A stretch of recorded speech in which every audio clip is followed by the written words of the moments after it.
Assalamualaikum warahmatullahi wabarakatuh.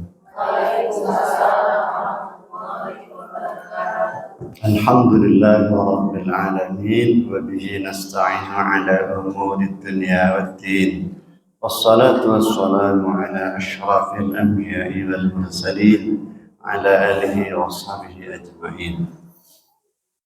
قال الله تعالى في القرآن الكريم وهو أصدق القائلين أعوذ بالله من الشيطان الرجيم يا أيها الذين آمنوا اتقوا الله حق تقاته ولا تموتن إلا وأنتم مسلمون وقال تعالى يا أيها الذين آمنوا اتقوا الله وقولوا قولا سديدا يصلح لكم أعمالكم ويغفر لكم ذنوبكم ومن يطع الله ورسوله فقد فاز فوزا عظيما وقال تعالى ومن يتق الله يجعل له مخرجا ويرزقه من حيث لا يحتسب ومن يتوكل على الله فهو حسبه إن الله بالغ أمره قد جعل الله لكل شيء قدرا قال النبي صلى الله عليه وسلم اتق الله حيثما كنت وأتبع السيئة الحسنة تمحوها وخالق الناس بخلق حسن.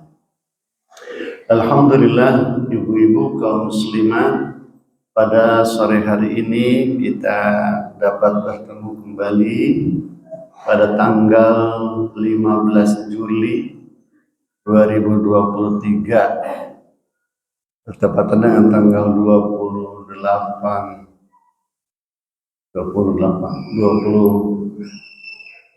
ya, 27 Zulhijjah. Berarti tinggal 3 hari lagi kita akan masuk ke tahun baru Hijriah 1445. Ya. Ini adalah bulan terakhir dalam Hijriah. Zulhijjah ini bulan ke-12. Tinggal 3 hari lagi.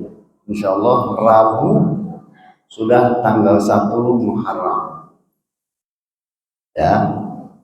Jadi perbedaan tahun Masehi dengan tahun Hijriah itu berbedanya setiap tahun itu 11 hari. Tahun Masehi jumlah hari dalam setahun adalah 365. Sedangkan tahun Hijriah itu 354. Jadi setahunnya bedanya 11 hari. 10 tahun 110 hari. 33 tahun bedanya setahun. Jadi kalau usia kita menurut tahun Masehi 33 tahun, maka menurut tahun Hijriah mah berapa? Namanya setahun. Jadi 34. Kalau usia ibu 33 tahun menurut tahun Masehi, tahun Hijriah mah ibu itu sudah usianya 34. Kalau ada yang usianya menurut tahun Masehi 66, maka menurut tahun Hijriah mah tambah 2 tuh. Kan setiap 33 nambah 1. Jadi kalau 66 tahun menurut tahun Hijriah Masehi, berarti tahun Hijriah mah 68 gitu deh. Setiap 33 tahun nambah 1 tahun. Ya, kalau ibu usia 33 tahun menurut tahun Hijriah Masehi, cek tahun Hijriah mah 34. Tambah lagi 33 tahun, 66 tahun cek tahun Masehi mah berarti 68 tahun. Maka kemerdekaan Indonesia kalau dihitung dengan tahun Masehi 78 tahun sekarang nih Agustus. Cek tahun Hijriah mah berapa? 80 tahun itu. Menurut tahun Hijriah mah 80 tahun lebih merdekanya tuh. Karena kita mah kalau mengadakan peringatan ulang tahun kan pakainya Masehi kan, Masehi. Gitu. Dan tahun Hijriah mah teringat orang-orang. Tara emut karena tahun Hijriah mahnya. Tahu-tahu sekarang sudah 1 Muharram lagi kan. Gitu. Tapi kalau tahun baru Masehi mah ingat banget. Saya juga ingat pas tahun baru Masehi itu lagi camping di Gunung Galunggung waktu itu, ingat. Setahun baru sekitar 4 tahun yang lalu lagi nginep di teman di Karawang. Kedengarannya pas banyak petasan waktu itu kan, kembang api. Nah kalau di kita mah nanti malam Rabunya ada pawai obor, ya pawai obor. Anak-anak, ibu-ibu, bapak-bapak, ayo semuanya ya ngabring ya malam Rabu karena Rabunya kan 1 Muharram. Tetap aja obor ya, pakainya jangan diganti dengan lampu senter, terami gitu ya. Senter gitu terame, ada obor yang cocok sama obor ya. Jangan pakai yang lain. Kemudian malam Kamisnya ada tabligh akbar gitu ya. Itu dalam rangka menyambut tahun baru Hijriah 1445 sekarang ya. Dihitungnya sejak kapan? Ya sejak hijrah. Namanya juga tahun Hijriah. Jadi dihitung tahun satunya tahun sejak Kangjeng Nabi hijrah. Ya, hijrah tepatnya tahun 622 Masehi. Jadi 622 tahun sama dengan 1 tahun. Gitu ya. Tahun 1 itu sama dengan tahun 622 Masehi. Ya, sedikit tentang menjelang tahun baru 1 Muharram nanti ya. Ibu-ibu kaum muslimat, pada hari ini saya ingin sampaikan fikih jinayah. Fikih jinayah itu maksudnya fikih tentang hukum pidana. Ya, hukum pidana. Di dalam agama kita, seluruh segi kehidupan itu sudah diatur. Karena agama kita agama yang sempurna, maka di dalamnya sudah diatur semuanya. Sekarang kita bahas adalah perbuatan-perbuatan yang termasuk tindak pidana dan sanksinya. Ya, di dalam Al-Quran itu sudah jelas. Nomor 1 tindak pidana yang paling besar adalah apa, Bu? Pembunuhan. Ya, membunuh ya, itu tindak pidana yang paling besar. Pembunuhan secara disengaja tentunya ya, apalagi yang direncanakan. Jadi pembunuhan itu ada yang disengaja dan direncanakan, ada yang disengaja tapi tidak direncanakan, ada yang semi sengaja, rada sengaja tapi tidak sengaja. Ya, ada juga yang memang tidak disengaja. Macam-macam nanti sanksinya itu. Ya. Ini berkaitan dengan tenaga kerja Indonesia ya yang ke Arab Saudi ya, TKI. Kita sering mendengar ada TKI yang terancam hukuman mati di Arab Saudi ya. Beruntunglah ibu-ibu kaum muslimat di sini tidak jadi TKI ya. Alhamdulillah.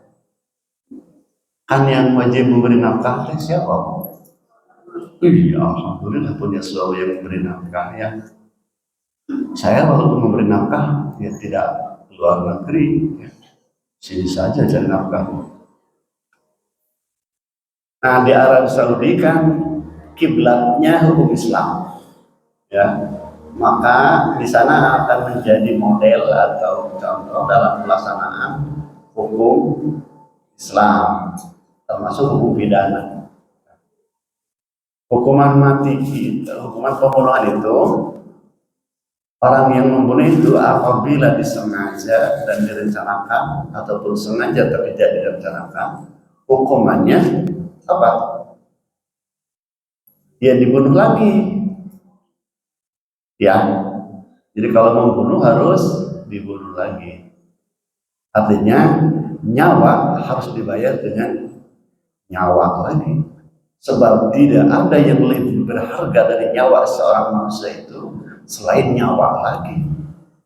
Ya, tidak bisa dihitung dengan uang nyawa kita itu, Ibu. Kalau ada keluarga yang bersedia ditebus 1 miliar, itu terlalu murah, Bu.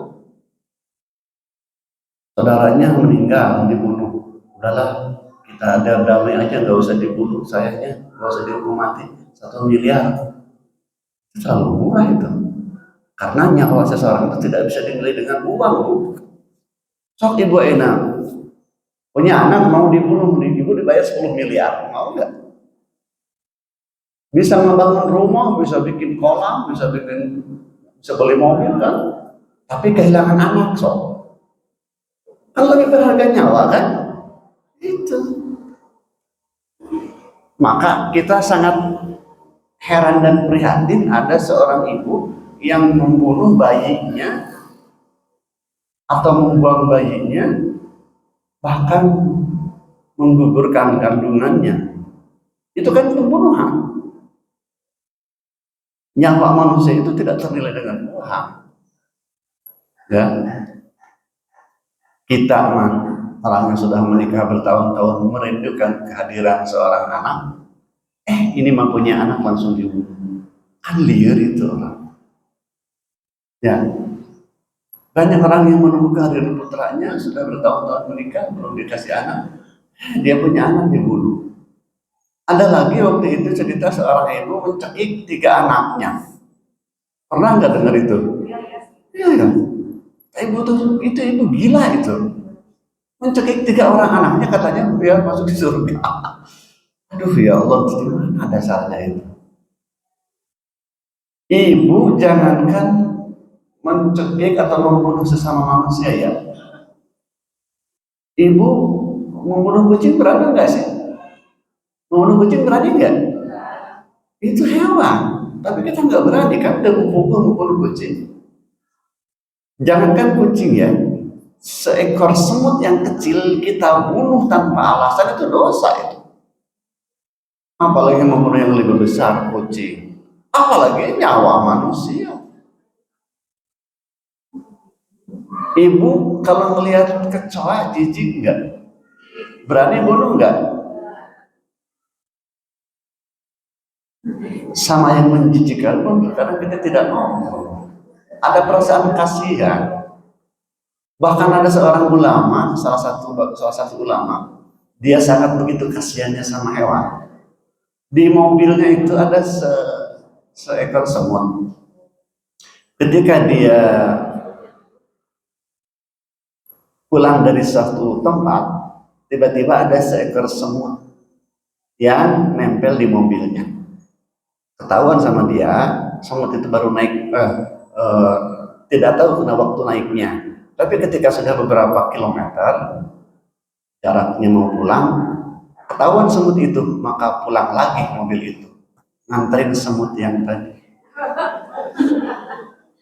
Sampai begitu kasihannya itu sama semut. Pulang lagi ibu, dianterin lagi ke tempatnya. Dia kasihan, katanya mungkin dia seorang ibu yang dirindukan oleh anak-anaknya. Sampai sebegitu kasihannya itu. Hatinya begitu lembut ya. Ada lagi seorang sahabat Kanjeng Nabi. Ketika beliau di masjid, ada seekor kucing yang tertidur di jubahnya. Karena tidak tega membangunkan kucing, digunting itu supaya tidak mengganggu. Digunting jubahnya, lalu dia keluar. Kucingnya tetap tertidur di situ. Sampai sebegitu lembutnya itu perasaan seorang sahabat kan dia nanti. Begitu kasihannya kepada hewan, apalagi kepada sesama manusia. Apalagi seorang ibu kepada anaknya. Ada mungkin orang gila ya, yang seorang ibu yang bisa membunuh anak itu gila, benar-benar gila.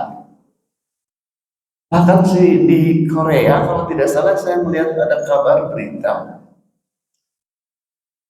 pasangan suami istri menjatuhkan anak dari lantai berapa tahun sampai mati.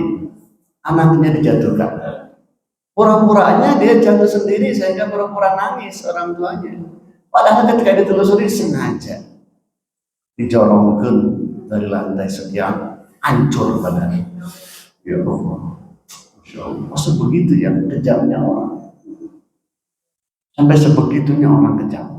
Pengaruh setan dalam diri manusia begitu deras. Malah dalam manusia ada sifat Allah Ar-Rahman. Jadi sifat-sifat Allah itu yang dalam diri kita itu Ar-Rahman terus dipelihara, ya. kasihan, sayang gitu ya. Termasuk sama suami, Bu. Sayang sama suami enggak? Sayang enggak? Iya, tuh kalau sayang namanya. Cepot gitu. Gua dicari kangen suami itu. Minta duitnya terus gitu ya. Apa duit terus gitu ya. Dan seorang suami hendaklah memang tidak usah mencari istri yang pandai cari duit. Di mana oge kapangihun gitu. Pandai cari duit itu namanya istrinya ya. Teangan di mana-mana oge. Kapangih wae. Itu istri yang pandai cari duit. Lain istri yang pandai mengalah duit ya teman. Istri yang pandai cari duit kapangih wae di mana-mana. Nah itu perasaan. Nah sekarang kaitannya dengan orang yang membunuh dengan sengaja, itu sudah melakukan dosa besar. Jangankan membunuh manusia, membunuh seekor semut pun dosa. Nah sekarang membunuh manusia dengan sengaja bukan hanya dosa kepada Allah tapi kepada manusia. Maka dosa itu harus ditutupi dengan kifarat. Kifaratnya apa? Dibunuh lagi. Kalau dilaksanakan hukuman mati sampai dia selesai dan mati, itu menjadi kifarat terhadap dosa. Maka dosa pembunuh tadi bersih. Begitu. Jadi di akhirat dia tidak akan dihukum lagi karena membunuh, tidak. Karena sudah dituntaskan di dunia. Tapi kalau sebaliknya dia dibiarkan tidak dibunuh, maka dosanya akan tetap di akhirat ada. Dosa membunuh itu akan tetap disiksa oleh Allah. Gitu. Maka paman tasaddaqa bihi bahwa kafaratullah. Siapa yang benar-benar menegakkan hukum itu akan menjadi kifarat. Gitu. Kalau dia dibunuh, udah. Dia tidak akan diperhitungkan lagi di akhirat tentang dosanya membunuh. Maka keluarga yang terbunuh pun tuntas keadilannya di dunia. Tapi kalau hanya di penjara 5 tahun, itu menyakiti keluarga yang dibunuh. Betul tidak? Sangat tidak puas itu. Orang yang membunuh anggota keluarga saya dihukum cuma 5 tahun penjara. Sakit bukan? Inginnya akan dihukum mati. Karena tidak ada yang senilai dengan nyawa kecuali nyawa lagi. Maka Islam menegakkan itu. Ya. Kemudian yang kedua, apalagi tindakan pidana yang harus dihukum secara pidana? Mencuri, ya, mencuri. Maka mencuri itu hukumannya dipotong tangan. Telapak tangannya nih, yang ada jarinya nih dipotong. Ada juga yang mengatakan ininya dulu, jempolnya aja dulu. Jempol satu. Karena tanpa jempol kita kesulitan Bu ngambil. Bu ya. Kalau ada jempol dengan 3 jari bisa ngambil. Tapi kalau tidak ada jempol yang 4 ini nggak bisa Pak. Betapa berfungsinya ibu. Ini ibu jari kan? Betapa berfungsinya ibu. Betapa kesulitannya orang tanpa memiliki ibu. Ya. Ini ibu jari ini. Dan ini tidak punya ayah ini. Ibu jari. Ada juga yang mengatakan dipotongnya 5 jari. Lebih sulit lagi dia mencuri. Kalau dipotong 5 jari ini akan lebih sulit lagi. Mengurangi kemampuan dia untuk mencuri lagi. Nah, nanti caranya itu dipotong tangan, kemudian diobati. Hasil potongannya diobati supaya tidak mengalir darah. Jadi buntung sakit, itu buntung ya. Kemudian didatangkan dokter ke tempat pemotongan itu, didatangkan dokter supaya tidak terus mengalir darah. Jadi tidak sampai mati, ya udah dipotong aja tangannya. Kalau dia tidak kapok, setahun kemudian mencuri lagi, potong dulu ya. Yang kiri potong lagi, udah. Kalau dua-duanya tidak punya jari, rasanya mungkin agak kesulitan dia yang ngambil ya. Kalau mau nyuri motor kumaha coba? Kan kudu kieu tah, jadi motor tadi kunci gitu, kunci teh. Kalau tidak punya jari, kesulitan. Kecuali kalau mau mengambil boboko, tahu boboko itu tempat nasi. Bisa itu mah. Ada seseorang dalam cerita, entah benar entah tidak, ada seseorang yang dua tangannya itu karena sering mencuri dipotonglah dua tangannya. Tapi satu saat ada seseorang yang mengadu kehilangan boboko. Di pengadilan pun dia diadili. Terus dia mengelak, saya kan sudah tidak punya jari, gimana ngambilnya coba? Bobokannya dijadikan di situ sebagai barang bukti. Terus kata hakim, kalau begitu, dah kamu dinyatakan bebas karena menurut logika kamu tidak mungkin bisa mengambil boboko tanpa dengan jari. Kalau gitu, saya mohon kepada yang jadi korban, keluarga korban untuk meridhokan boboko itu diberikan kepada yang dituduh melakukan. Oke, silahkan. Dibikin, buat saya nih, ya diambil kita kemana-mana. Oh, ternyata kamu bisa ngambil, tuh kan? Ternyata bisa kamu ngambil. Tapi memancing. Kumaha cara ngambil? Nah, dia berarti tadi salah alasannya. Saya kan nggak mungkin bisa ngambil. Ayo pas dibikin mah, gitu kan langsung kemana-mana. Ya dia kan langsung. Ternyata masih bisa ngambil, ada bobok mah. Cuma untuk ngambil motor dia kesulitan. Nah, hukuman itu artinya akan membuat dia menjadi jerah atau minimal mengurangi dia untuk mencuri. Apalagi dalam Islam yang harus dihukum pidana, berzina. Berzina melakukan hubungan dengan orang yang belum menikah, ya. Jadi berzina di luar akad nikah, ya, melakukan hubungan di luar nikah. Berzina. Jadi ada dua macam. Kalau zina itu dilakukan oleh orang yang belum berkeluarga, ya, perawan dengan jejaka, maka hukumannya didera atau dicambuk 100 kali. 100 kali, ya. Tapi kalau misalnya yang berzinanya itu sudah berkeluarga, disebutnya muhsan, maka hukumannya rajam sampai mati. Kalau sudah berkeluarga, rajam sampai mati itu. Caranya gimana? Dikubur, badannya dikubur sampai sedada, dilempari sama batu. Teknis waktu Kangjeng Nabi begitu dulu. Tapi kalau sekarang boleh teknisnya mah yang penting mati, gitu ya. Penting hukuman mati. Boleh dengan ditembak, mungkin ya, boleh dengan dilempari batu. Yang penting sampai mati gitu. Kalau yang sudah berkeluarga, itu zinanya. Nah, sebaliknya, kemudian itu yang keempat, sekarang yang termasuk pidana juga adalah orang yang menuduh zina. Itu juga termasuk pidana. Menuduh zina itu termasuk pidana.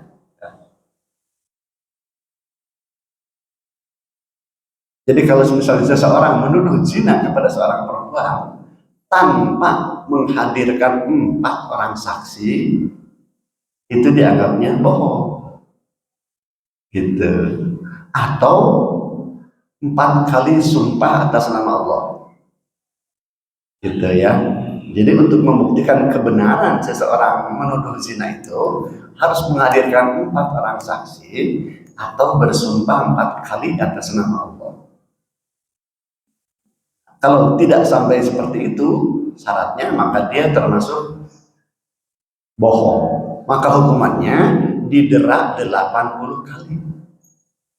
Kalau menuduh zina tanpa bukti, hukumannya dicambuk atau didera 80 kali.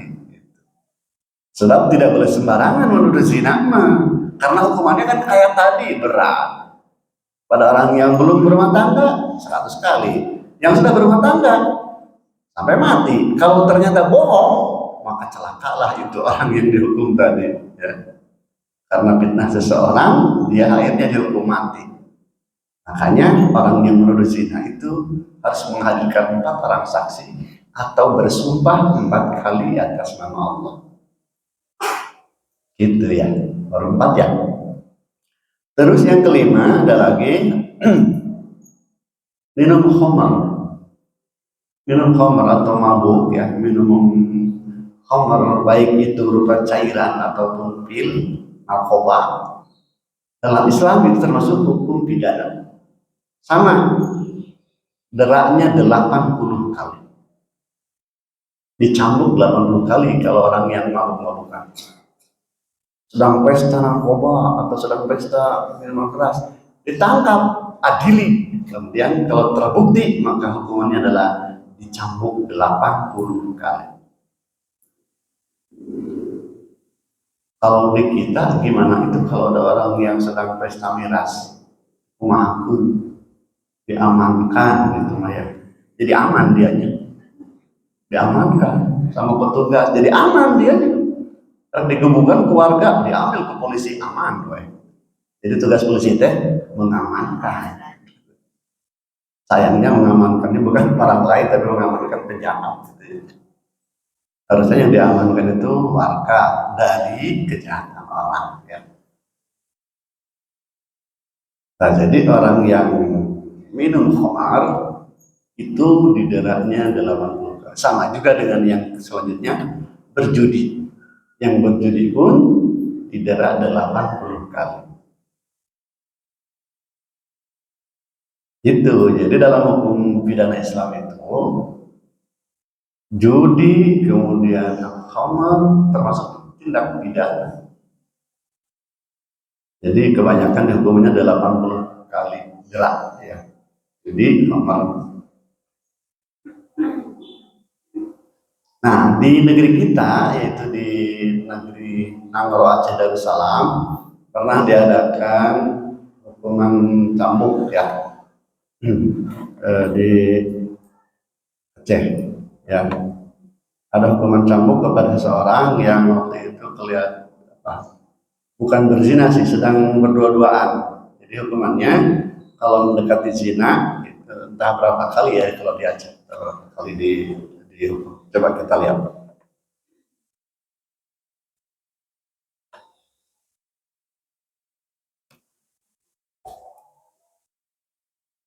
Jadi siapa yang berkewajiban untuk melaksanakan hukuman ini? Siapa, Bu? Yang zina harus didera 100 kali. Yang minum khamar 80 kali.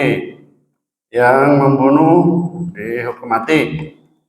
Siapa yang harus menegakkan hukum ini? Siapa, Bu? Iya, pemerintah.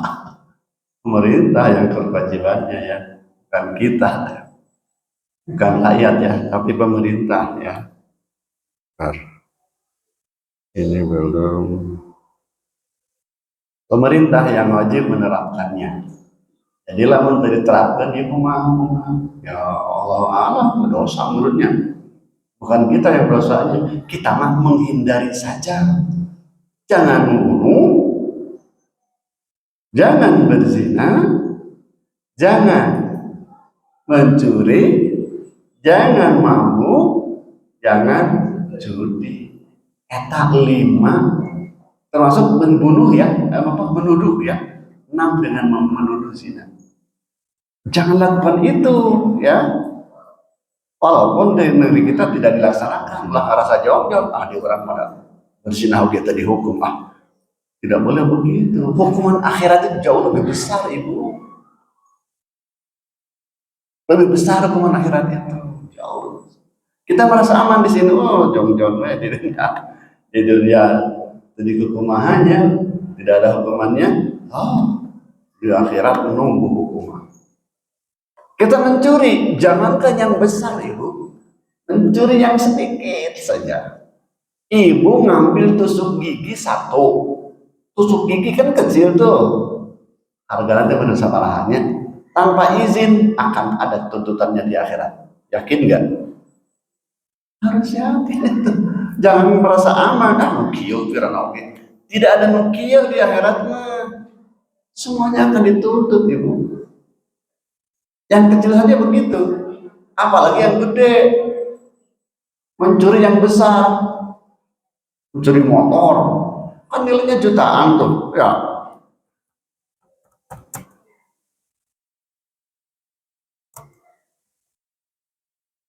Ya kan? Kalau motor kan gede, apalagi itu. Karena walaupun di dunia tekapangi, soalnya Jongjon nih, Jongjon tekapangi di dunia itu, oh, motor. Saya juga pernah kehilangan 2 kali motor baru. Dan sampai sekarang tidak ketemu itu orang yang mencuri. Tapi kan di akhirat tetap ada hukumannya. Ada hukumannya. Ini lihat nih, berzina dengan ipar, kenapa nggak ada? Udah nyala? Nyala nggak?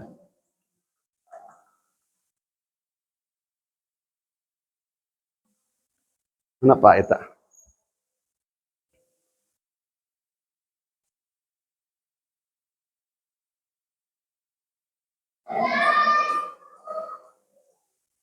Nggak nyala. Nah, ini Bu. Ini contoh di Aceh nih, ya. Ini contoh di Aceh. Tahun 2013. Berzina dengan ipar wanita asal Aceh dicambuk 100 kali. Nih, tuh. Berzina dengan iparnya. Wanita asal Aceh dicambuk 100 kali. Tapi ini mah cambukannya pelan-pelan, Bu. Alaunan iya mah. Di atas panggung dan dilihat banyak orang tuh ya. Wanita itu dihukum cambuk.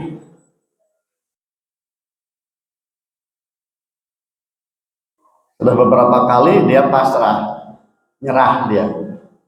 Eker zinana mah nyerah. Dong, pas dihukum mau.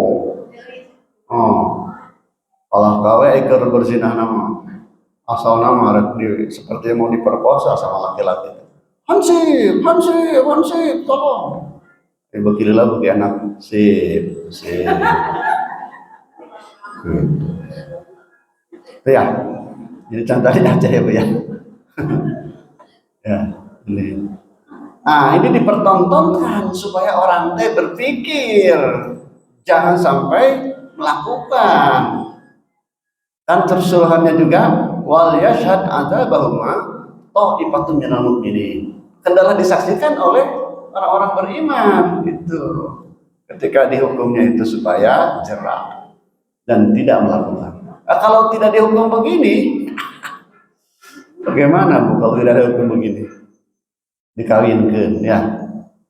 Nah ini juga nih ya. Wanita terpidana kasus zina di Aceh Barat sampai pingsan.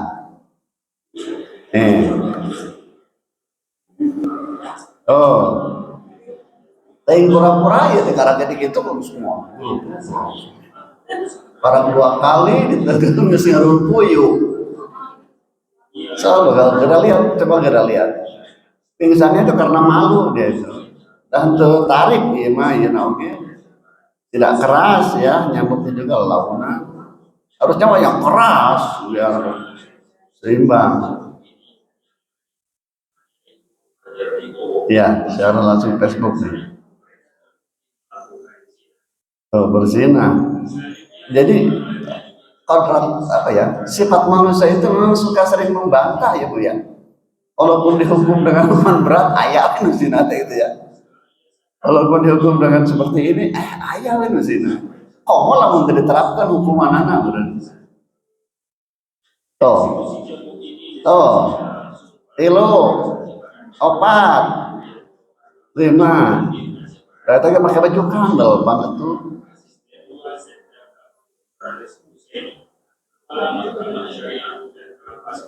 Ya, ini di Aceh Barat.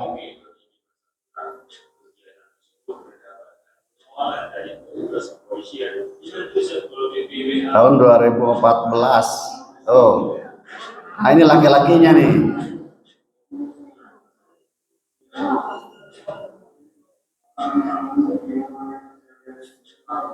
Ya. Itu hanya di Aceh nih, seperti kita ini Aceh termasuk DI ya, daerah istimewa Aceh. Jadi diperbolehkan untuk menerapkan syariat Islam. Kayak mas semuanya ya, pengennya mas semua wilayah. Gitu. Ada di Aceh Unggul mah di Jawa tidak dilaksanakan hukumannya. Jadi lomba zina gitu ya. Jadi di Jawa mah jauh-jauhnya zina, di Aceh mah dihukum.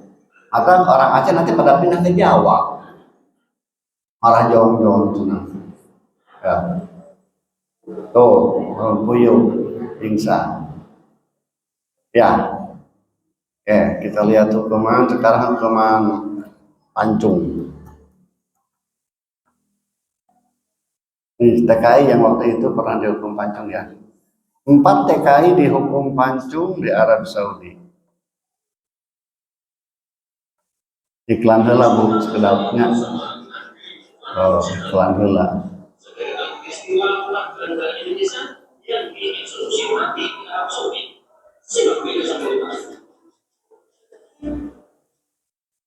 Tanggal 8 Maret 2018, seorang TKI Arab Saudi bernama Muhammad Zaini Misri asal Madura dihukum pancung. Jadi difonis mati atas tuduhan materi majikan EPW di Kota Makassar pada tahun 2000. Orang Jawa ya, reporternya orang Jawa Bu. Raja Salman 2 kali untuk meninjau kembali kasus pidana Zaini. Kemenlu RI juga melakukan permohonan peninjauan kembali, namun upaya tersebut tak membuat Arab Saudi menunda eksekusi. Proses hukum Zaini dinilai janggal karena sebelumnya Zaini menyatakan dipaksa untuk melakukan pembunuhan dan mengalami tekanan oleh otoritas negara tersebut. Ditambahkan lagi, ketika proses persidangan sampai dijatuhi vonis mati, ia tak mendapatkan pertanggungan yang netral dan imparsial. Tanggal 29 Oktober 2018, Uti Nursilawati merupakan seorang TKI ada lagi yang dieksekusi mati pada tahun 2018. Orang Majalengka Bu. Dia tak dibayar selama 6 bulan. Pihak lain menyimpulkan ketika pada tanggal 12 Mei 2010 ia ditangkap atas tuduhan materi orang tua majikannya. Ya, materi majikannya. Ia ditangkap sehari setelah kejadian. Setelah materi korban, ia kabur dengan membawa perhiasan dan uang 31.500 real milik majikannya. Oh, setelah membunuh langsung membawa kabur uang. Materi orang tua majikan karena sering mendapatkan kekerasan dan pelecehan seksual dari majikannya.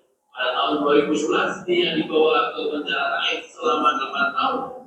Pemerintah Indonesia mencoba berbicara untuk mengambil putusan pengadilan. Namun, pada tanggal 29 Oktober 2018, Uti dieksekusi mati tanpa diketahui keluarga dan pemerintah Indonesia.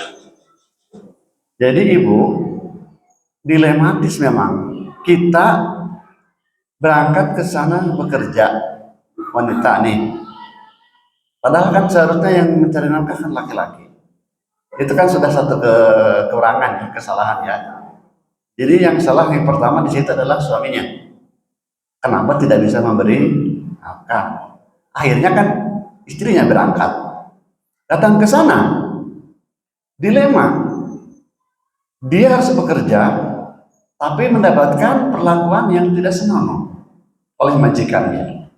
Karena kebanyakan perempuan kita datang ke sana kan terbuka auratnya, dan itu memancing birahi dari majikan. Akhirnya mendapatkan pelecehan seksual. Karena tidak mau dilecehkan, akhirnya kan berontak sampai akhirnya membunuh. Itu kan. Ini satu rangkaian yang tidak bisa dipisahkan ini. Kalau begitu, ya nggak usah ke sana aja, Ibu ya, nggak usah jadi TKI aja. Boleh ke tanah suci tapi untuk ibadah aja, Ibu ya. Amin. Bukan untuk menjadi tenaga kerja, tetapi menjadi haji. Mulia kalau jadi haji. Maka suami-suami yang istrinya pergi ke sana hendaklah merasa malu. Harus malu. Kenapa istri saya sampai harus jauh-jauh mencari nafkah ke luar negeri, padahal saya yang harus menafkahi. Harus begitu. Ulah emang aja dijurungkeun di dia narimaan duit di pamajikan dipakai kawin deui. Ya ampun, luar biasa itu laki-laki. Sudah tidak menafkahi, disuruh ke Arab jadi tenaga kerja, diminta duitnya, dipakai kawin. Itu sudah luar biasa. Akhirnya rumahnya yang dibangun oleh suami dengan istri yang kedua itu dibongkar. Pernah lihat, Bu? Iya, dibongkar pakai bulldozer. Ya, jangan mengalami seperti ibu ya. Jangan mengalami seperti itu. Itu ya Allah, itu aib itu. Aib. Laki-lakinya kawin lagi sudah tidak menafkahi. Rumahnya dibongkar. Alhamdulillah. Ya. Sok lanjut cing. Ya, tanggal 17 Maret 2022 pada tanggal 2 Juli 2011 Agus Ahmad Awas atau Alha namanya Hasan Iksan atau NH di kuburannya di kuburan orang yang sudah dihukum. Membunuh teman ini. Oh, membunuh teman sesama negara Indonesia.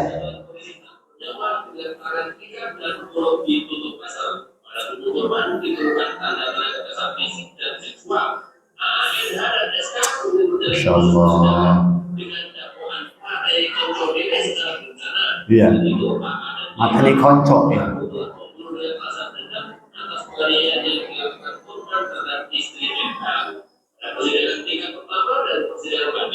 Mereka dijatuhi vonis mati. Vonis tersebut dinyatakan inkrah pada tanggal 19 Oktober 2018. Dan NH pun dieksekusi mati oleh otoritas Arab Saudi pada hari Kamis tanggal 17 Maret 2022 lalu. Tahun kemarin 2022 dihukum. Berita dikutip dari berbagai media massa. Peristiwa demi peristiwa terus terjadi dan kami tidak bosan-bosan untuk mengingatkan agar teman-teman tetap berhati-hati di negeri orang. Bagaimana menurut Anda? Tuliskan di kolom. Ya, di negeri orang harus hati-hati katanya ya. Jadi kalau kita berangkat ke negeri orang itu jangan menjadi pekerja bawahan ya. Harusnya kan orang-orang asing datang ke sini ini kan mereka jadi pekerja ahli. Ya, tenaga ahli. Gajinya besar, dihormati, jadi atasan. Orang kita yang ke luar negeri jadi bawahan. Akhirnya mendapatkan perlakuan yang tidak senonoh. Ini membuktikan mungkin negeri kita itu harus ditingkatkan lagi kesejahteraan. Jadi kekayaan negeri kita itu harus betul-betul dimanfaatkan untuk kita. Lain diharapkan koruptor punya. Koruptor ini sudah sangat luar biasa di kita ini sudah bukan miliaran lagi Bu, triliun rupiah. Kalau kita melihat uang 1 triliun Ibu, yang sekumah itu duitnya 1 triliun. Abdi mas 1 miliar ini kan pernah ningali. Kan pernah ningali 1 miliar lagi. 1 triliun itu berapa? 1000 miliar. 1000 miliar 1 triliun kan. 1 miliar itu kan 1000 juta. Ya. 1 juta 1000 ribu. Ya kan? 1 juta itu 1000 ribu kan? 1000 kali 1000 1 juta. Namanya 1000 ribu. Bahasa Arabnya alfa alfin. Juta. Nah, 1000 juta 1 miliar. 1000 miliar 1 triliun. Nah, kalau uang dari koruptor itu dimanfaatkan untuk kita nih ya, untuk rakyat, kayaknya nggak bakalan ada yang harus jadi pengemis, jadi sioga, jadi pengamen, jadi badut ya. Kita sering melihat di lampu merah ya, ada pengamen, ada badut, ada pengemis, ada juga pedagang asongan. Ibu kalau punya uang lebih bagus kemana tuh kasihinnya? Pengemis, pengamen, badut, pedagang asongan. Bagusnya kemana? Pedagang asongan. Mau beli mau enggak, kasihin aja itu uang. Kalau mau beli permen, bagus, silakan. Kamu beli permen 5.000, uangnya 10.000, udah nggak usah dikembaliin. Itu yang paling bagus. Dia sedang berjuang dengan cara yang terhormat. Lain meminta-minta, lain bari ngawi, lain bari pakai badu. Ya. Yang para pedagang asongan itu mereka menjaga kehormatan dirinya dengan tidak meminta-minta. Kalau ada uang dia kasih ke dia, atau pesan kopi lah apa ya. Kopi 4.000, uangnya 5.000, ya udahlah nggak usah dikembaliin. Mereka senang. Ada nilai ibadahnya itu. Jadi kalau kita mau berinfak, bersedekah, hendaklah kepada orang yang tepat. Sebab buat kitanya pun nanti pahalanya juga akan berkualitas. Beda Bu, kita sedekah ke sini pahalanya segini, ke sini pahalanya segini, ke sini pahalanya segini. Sebab di dalam agama kita pahala infak atau sedekah itu bertingkat-tingkat. Yang paling kecil itu 10 kali lipat. Kita sedekah kepada siapapun, balasannya 10 kali lipat. Ya. Tetapi kalau misalnya kita sedekah di jalan Allah fisabilillah, itu pahalanya berapa kali? 700 kali. Cari itu yang pahalanya 700 kali infak teh, uang-uang kita teh kemana cinggu? Kemana? Harus kita berikan itu uang. Yang 10.000 biar jadi yang 100.000 atau yang 200.000. Kemana kira-kira? Boleh masukkan ke kenceleng masjid, ke fakir. Fakir itu artinya yang sedang berjuang di jalan Allah. Orang miskin tapi sedang masantren. Ibu kasih itu bekal. Pahalanya 700 kali. Neng, mereka mana? Mereka pesantren ibu. Bekalanku ibu 100.000. Itu ibu 700 kali lipat. Sedang berjuang di jalan Allah ya. Kamu lamun ibu ngasih ke guruna, ke ustad. Ibu ya, kepada orang yang sedang menuntut ilmu saja ibu dibalasnya 700 kali lipat. Kamu lamun sedekah ke ustad. Ibu nggak percaya. Kalau ustad mah lebih besar. Jadi ulang sok asa-asa mereka mau pesantren.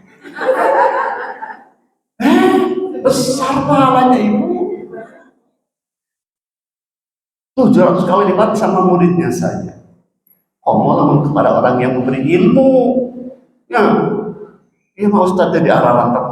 Di arah rantep. Ningali ustad buru-buru nyumput.